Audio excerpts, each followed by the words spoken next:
Hey guys, and welcome to another episode of Woke by Accident podcast. I am your host, Jan Washington. This is a weekly chat about socially conscious topics impacting the culture.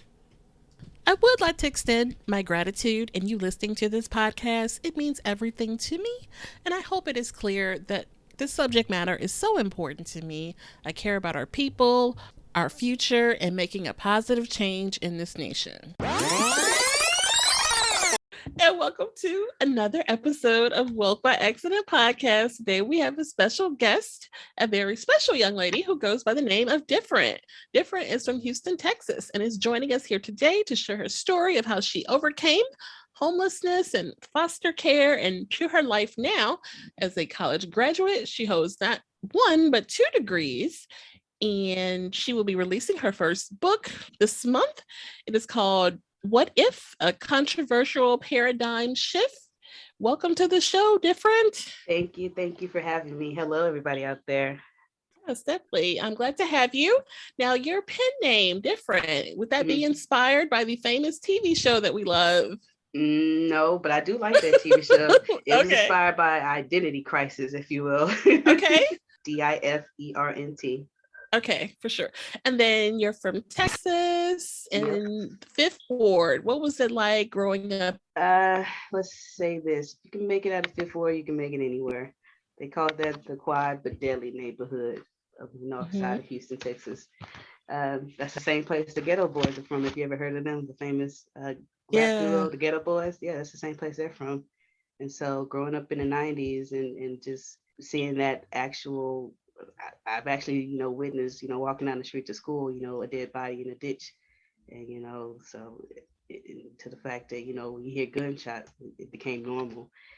And it was tough, but, by God's grace, I made it out. And the way I made it out now, I see that the situation I was in, it was just, a hedge of protection, me, ending up homeless and then ending up in foster care. It was all part of God's plan.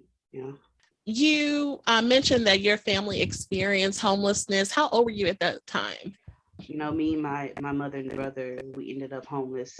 I was around the age 11 and my brother was around 12, and we just fell on hard times at Mhm. that time. And for that time frame, for 3 years, we, were basically homeless and living everywhere. You name it, we stayed, shelters, cars, parks, uh, you, families, friends' houses, strangers, we even stayed at a crack house at one point, and then that's just to that point. That's where it got bad, and then that's where God took me from that situation, and I ended up in foster care at the age of 14.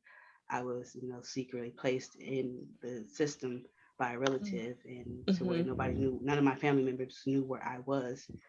And for 6 months, the first 6 months being there, I tried my damnedest to come home. But however, I found out, that the state of Texas, they paid for, kids who aged out of care, their tuition fees for college. And so right there, Okay. a light bulb went out of my head, growing up in the streets. I decided to use my street smarts to elevate my book smarts and duke out those 4 years in CPS. And, Mhm. once I was done with that, I was able to go to college, ended up getting, going to Sam Houston State University and got my bachelor's in international business. I actually have two minors in business communication and economics, as well as I have my master's in entrepreneurship. I'm also a Texas real estate agent. And Nice. yeah, a member of Phi Chi Theta uh, business fraternity. And so just, it was just God's plan, what I had went through in the past, and him, the way he had paid me back and blessed me. You know, I don't, I hate that I went through it, but I don't regret it, because it made the Mhm. woman that I am today. And even though I had so much success and so much, achievements and accomplishments, you would think, with all everything, good going for me, I had it all together, but I didn't. I was a Mhm. mess on the inside. I was a total wreck, coming from a traumatized childhood that spilled over into my adulthood, without, because it was unchecked. And so, like I said, coming up from a tough upbringing and that much chaos, witnessing that much, you know, self destruction, within my own community, chaos was normal to me. If that sounds somebody out there that can relate to me, they come up in that Okay. type of upbringing. And when you get taken out of that, at the age of 14, I was actually placed in, actually nice homes and good school districts. And for Mm-hmm. me, it was just too good to be true. I didn't think I was worthy of it. I didn't think I was deserving of it. And so, or that it wasn't going to last long. And so I just convinced myself to, sabotage and be the captain of my own ship and just mess up every little opportunity that I had. And so that type of behavior, as well as, Mm-hmm. pushing other people away and being rude and off-putting because I didn't want to let people in, those type of behaviors spilled over into my adulthood. And to the point to where, although I had all these accomplishments, I was doing all these good things and traveling and getting all these opportunities, I was basically squandering, the most important ones. And there was an opportunity that I had one time to where I had a luncheon with a person who was just well connected, was a millionaire, and just Mm-hmm. knew people and could take me places and just you could just open up the door for me. And in the back of my head, dealing with these demons and telling me, I'm not worthy, I don't deserve it, I'm too country, I'm too ghetto, they're not gonna like me. And so I basically and purposely, ended up going late to that meeting, and it left a sour taste in their mouth. And from then on, to this day, I still regret it. But the way that I felt to make up for it was to finally admit the ugly truth to myself and accept the fact that I needed to fix my inner issues. I needed to go and get help. And so from then on, I took my I went to therapy. I basically just took my ass to therapy. I'm sorry, I don't want to come off as like a little doll. I want to be real with you and tell you what was going through my mind. I need to get my shit together. And Mm-hmm. so I went to therapy, and so for 2 years that I've been in it now and consecutively, and I'm proud of it. It has saved my life and changed it for the better. And so, and with that has come this book. Talking with my therapist, who's become a great mentor, he's challenged me and encouraged me to turn all the negatives that I had from my past and just Mm-hmm. turn them into the positives. All the regrets that I had from all the squandered opportunities, because I always knew that I was meant for greatness. I even told God and asked Him a long time ago, to allow me to be the one in my family to break the generational curse and create Yes. generational wealth. And so He told me it can happen, but it ain't gonna be easy, you know. Right. And so, in years later, I'm 30 years old now. Here it is. And so, um, what happened was, with being in therapy and talking with my therapist and picking up, an old hobby of mine, which was writing and journaling. Mm-hmm. I was just doodling one day, and then we're stuck in a house. This is going on during the pandemic. We're stuck in a Yeah. house, and then boom, the death of George Floyd happens. And being from the place he's from Third Ward and I'm from Fifth Ward, but I actually, spent some time in Third Ward as a kid too, moving around from place to place. We stayed in Third Ward for a while. And so being close to home and being able and having that opportunity to march and have my voice heard at that time, of course I wanted to get involved. I even wanted my 9-year-old nephew to get involved as well so he can understand, what's going on around him and be aware of what's going on in society today.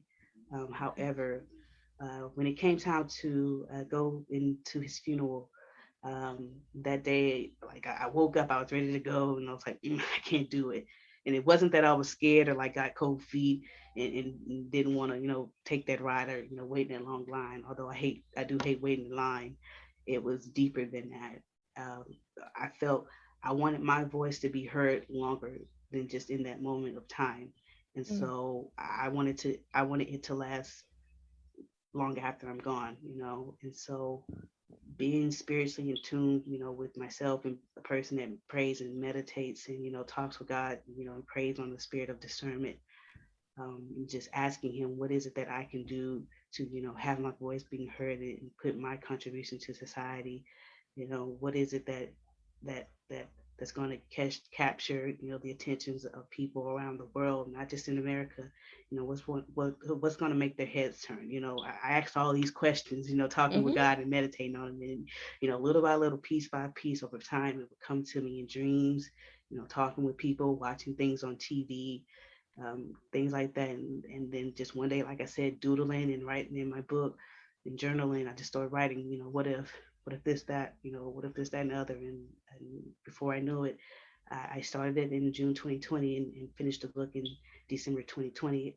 And when I contacted my attorney, Hmm. and she read it, she thought the idea was great. She loved it, and she asked me a question that just blew my mind, and I wasn't ready for it. But she just asked, what's the name of your business? And I just was just kind of stumped. I was like, what, huh? I kept telling her my book, the name of my book.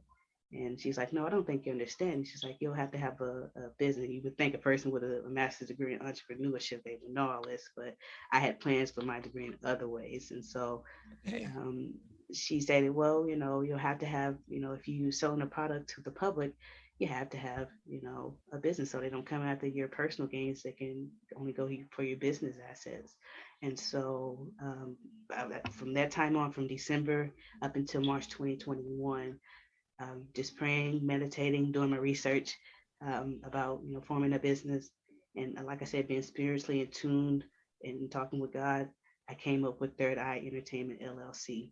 Okay. Yep.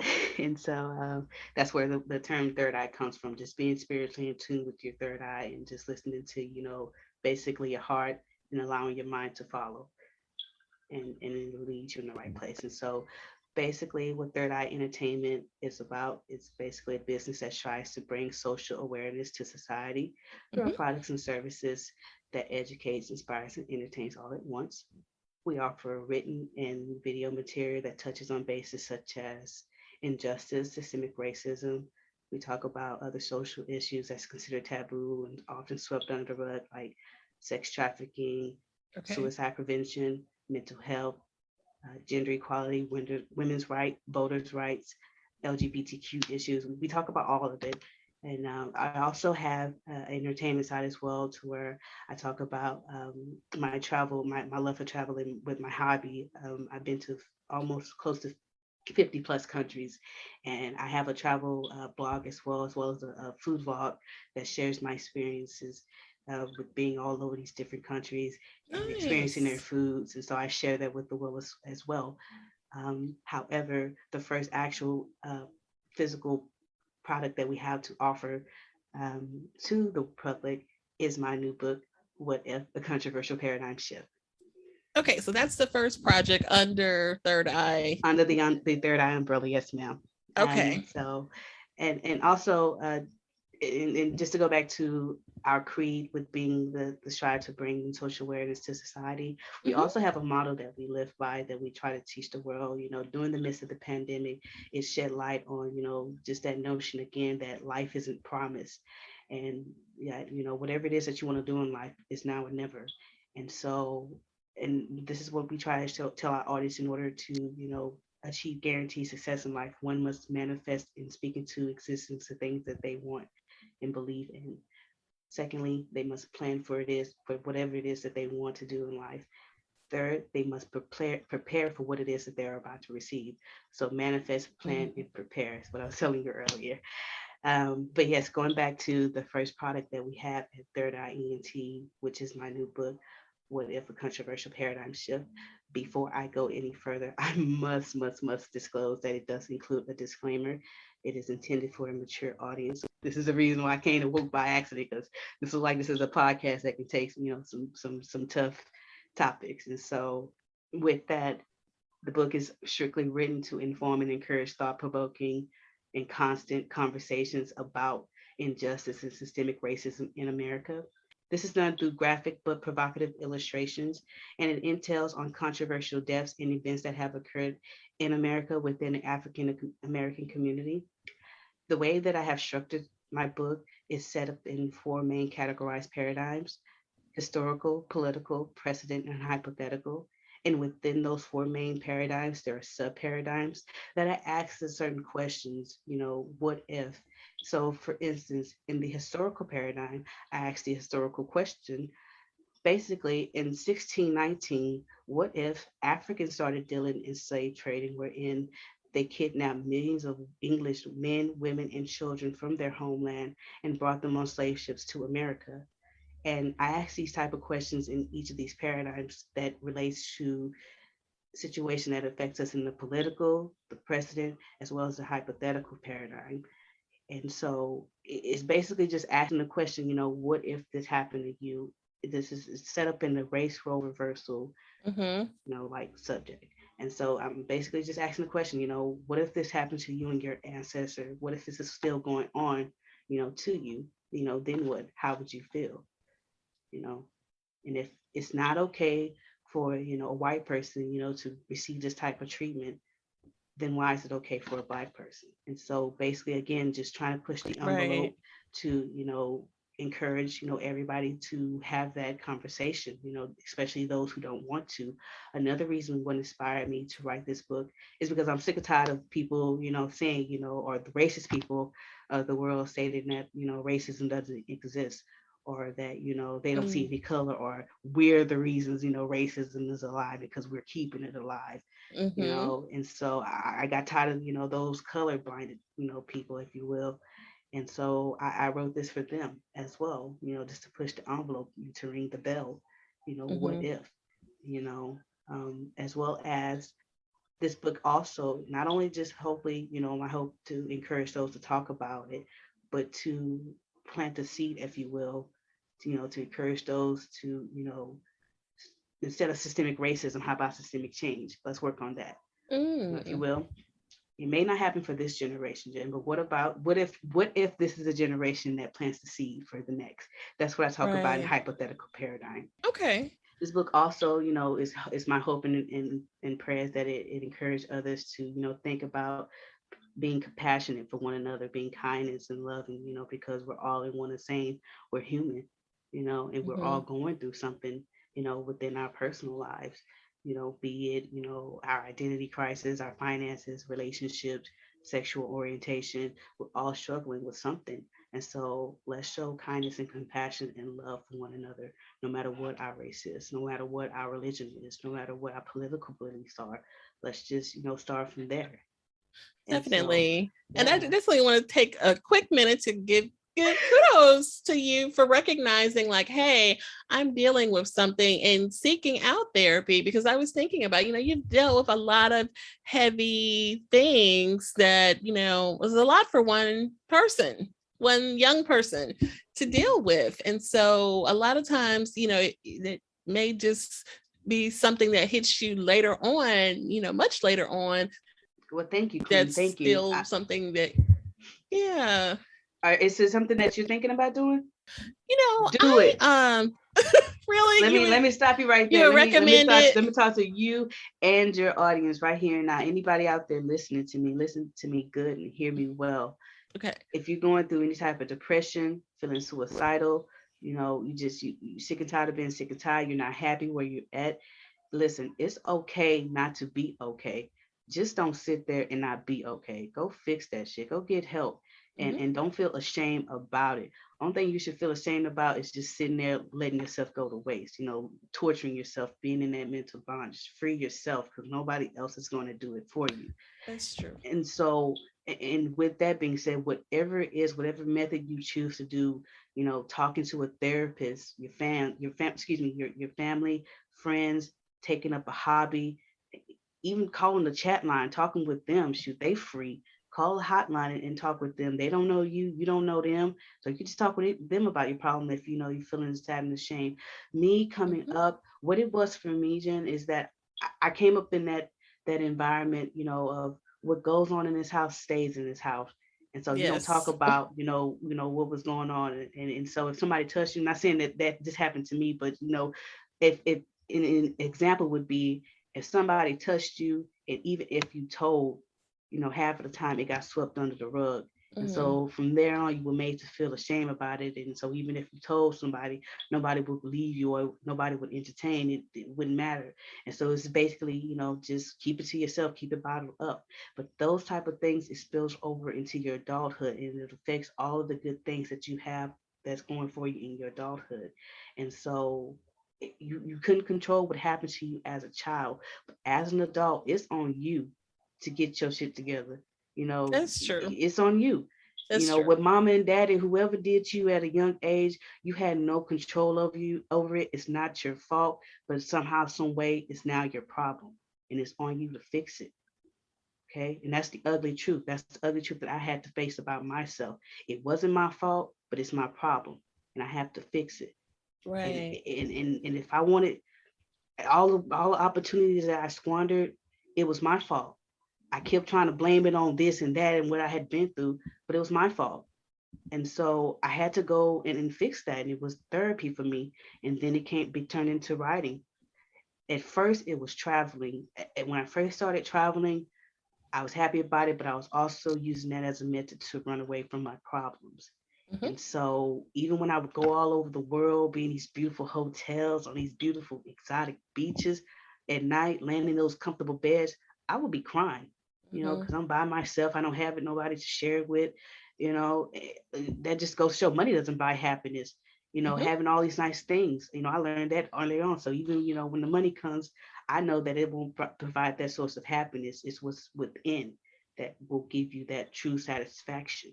And Mm. so when you, like I said, when you in tune with your spiritual side and your third eye, all that materialistic things you don't care about it, you just release all of that.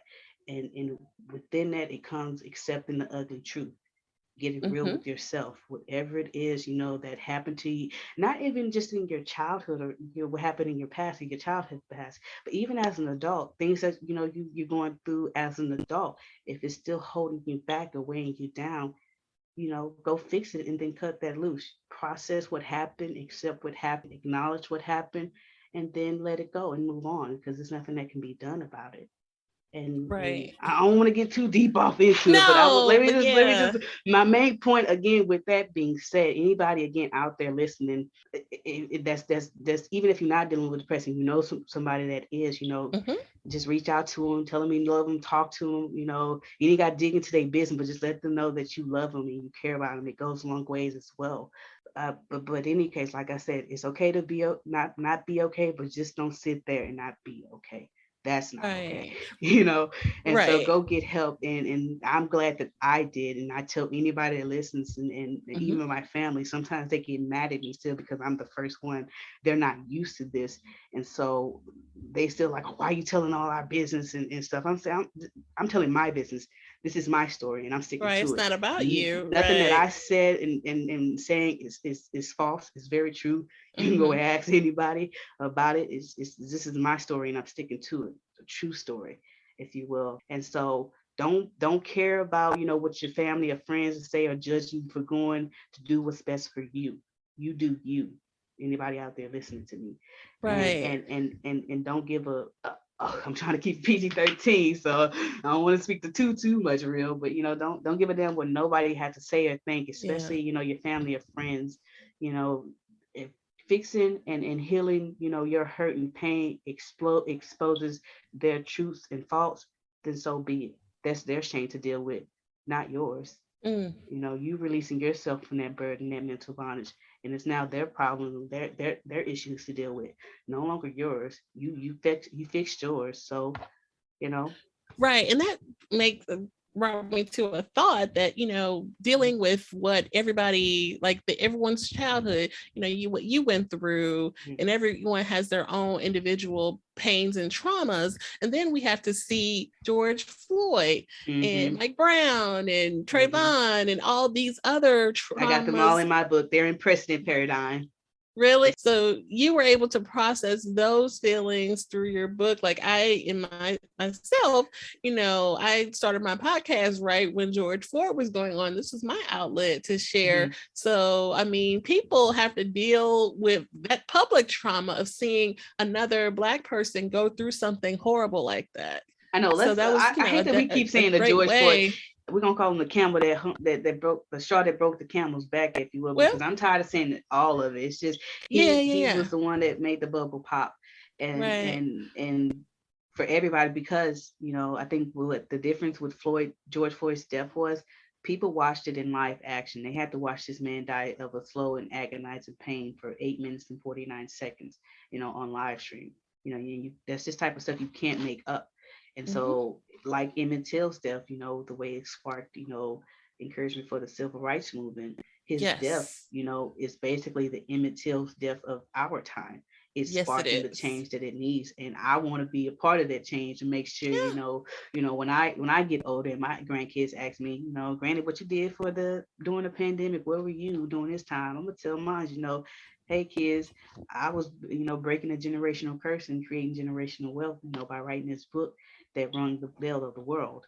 And so that's what I want to be able to tell, look back on and say, that I just didn't sit back on the sidelines and look and watch time, pass by. I want to be able to say, Yes. I was a part of that and here's the proof.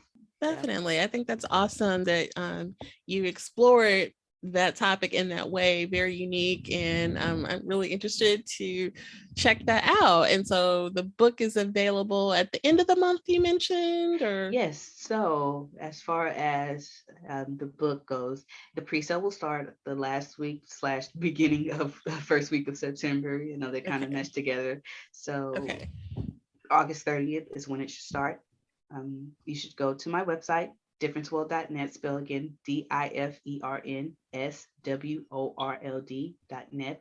Okay. As well as I must note, we not only provide services such as motivational speaking, we do also, in association with the book, provide other products, online products, such as apparel, other merchandise, including backpacks, t-shirts, sweaters, Hmm. what else? Coffee mugs, bookmarks, and other things. Just go to our website and you'll see that there was listed. However, Okay. I must know that the other merchandise will not be available during the pre-sale. Only the book will be. The Okay. other merchandise will be available maybe the second or third week after the um, first week of September. Okay, for sure. So we will have that link posted so we Mm-hmm. can, and I will be glad to support you and get the Yeah, book. thank So you. Us queens yeah, gotta stick together. And first off, yeah. let me just take this moment in time just to give you and remind you, that you have a crown in your head and that you're wearing it so well. And thank you so much for having me on your show. You doing your thing. Thank And so you. keep it up. I love seeing us, our people thrive and just coming up, no matter what the circumstances are. And so that's just again what Third Eye ENT is about, just attracting and giving off that energy and that vibe of just having that come up. I always tell people, I'm trying to have that come up like Cardi B or that come back like Robert D. And so, like I said, with 2020, it showed us like life is not promised. And so for those who working on that come up, it's time to Yeah. get rich during a pandemic or die trying. And Totally. so exactly, you doing that. And so you keep going. Thank you. I Mm-hmm. appreciate that. Yeah. Awesome. Okay. Anything else you want us to share? You mentioned you wanted to share something. Oh, let me say this to the haters out there about this book.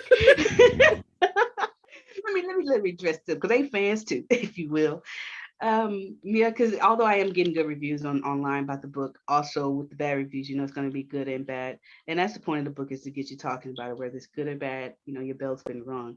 But let me say this: for anybody out there that's saying that this book is being used as a tool or was created as a tool to be used by the Black community to encourage an uprising against the white community, stop that bullshit.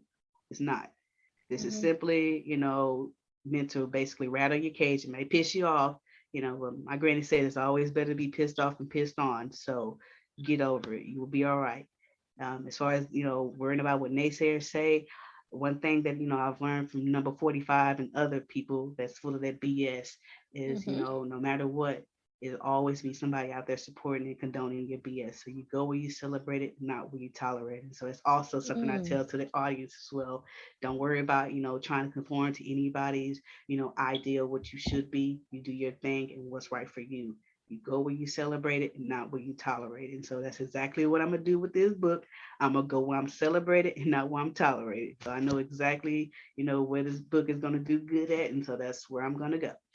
Uh, Sure. Other Awesome. than that, I also just want to take this time to give a special shout out to my nephew. I'm sorry, I forgot to mention him, my nephew, who Yeah. is a part of the book, my Pookie, my Seon, my best friend, um, as well as just send a quick shout out and condolences to my coach. Rest in peace, Coach Saul Solis, who passed away last week due to COVID. And so Mm. keeping your memory alive, man, just keeping your name by speaking your name and wearing your shirt. I got it under mine, but Metro Fight Club for life. And so rest in peace, Coach Saul. He's in a better place, you know.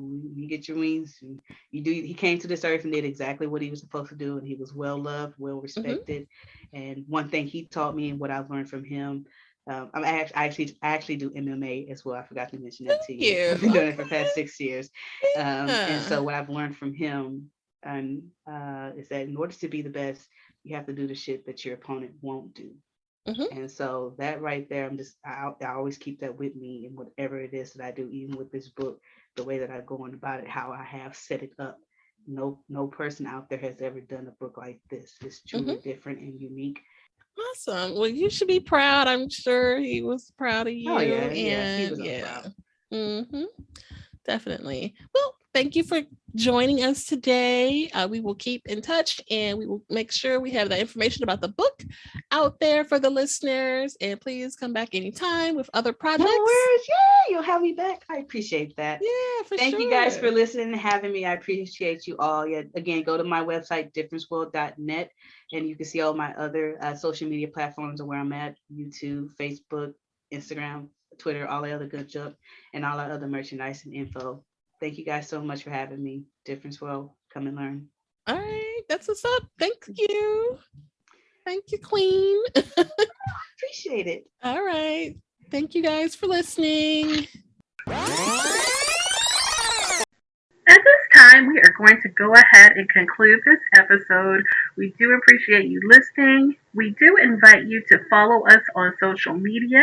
On Instagram, it is Woke by Accident Podcast. On Twitter, it is Woke by. The Gmail is wokebyaccident at gmail.com. And we are available on all of your favorite streaming platforms. Please go out and follow us, share, leave a review, tell a friend. And every time you listen, we greatly appreciate it. Thank you again, and take care.